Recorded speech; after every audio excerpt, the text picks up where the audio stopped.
बोलो भारत माता की ಜೈ बोलो भारत माता की ಜೈ ಮನೆ ಮನೆಗಳಲ್ಲೂ ತ್ರಿವರ್ಣ ಧ್ವಜ, ಹರ್ ಘರ್ ತಿರಂಗ. ನಮ್ಮ ಹೆಮ್ಮೆಯ ಪ್ರಧಾನಮಂತ್ರಿಗಳಾದಂಥ ಶ್ರೀ ನರೇಂದ್ರ ಮೋದಿಜಿಯವರು ಪ್ರತಿ ಎಲ್ಲ ಮನೆಗಳ ಮೇಲೂ ತ್ರಿವರ್ಣ ಧ್ವಜನ ಹಾರಿಸ್ಬೇಕು, ಹರ್ ಘರ್ ತಿರಂಗ ಅಂತ ಒಂದು ಯಾತ್ರೆ ಶುರು ಮಾಡಿದ್ದಾರೆ. ಹಾಗಾಗಿ ನಮ್ಮ ರಾಜ್ಯಾಧ್ಯಕ್ಷರಾದಂಥ ವಿಜೇಂದ್ರ ಯಡಿಯೂರಪ್ಪ ಅವರು ಕೂಡ ಏನೇ ತ್ರಿವರ್ಣ ಧ್ವಜ ಮನೆ ಮನೆಗಳಲ್ಲೂ ಹಾರಿಸ್ಬೇಕು ಅಂತ ಚಾಲನೆ ಮಾಡಿದ್ದಾರೆ. ಹಾಗಾಗಿ ನಾವು ಕೂಡ ನಮ್ಮ ಮನೆ ಮೇಲ್ಗಡೆ ತ್ರಿವರ್ಣ ಧ್ವಜ ಹಾರಿಸಿದ್ದೀವಿ. 13ನೇ ತಾರೀಕಿಂದ 15ನೇ ತಾರೀಕುವರೆಗೂ ತ್ರಿವರ್ಣ ಧ್ವಜ ಎಲ್ಲ ಪ್ರತಿ ಮನೆಗಳ ಮೇಲೂ ಹಾರಾಡಬೇಕು. ಬೋಲೋ ಭಾರತ್ ಮಾತಾ ಕಿ ಜೈ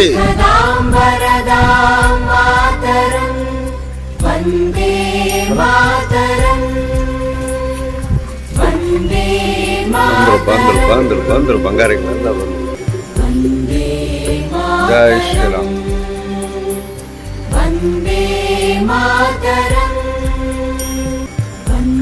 ಜೈ ಶ್ರೀರಾಮ್. ಬರ ತಿನ್ ಬರ್ರ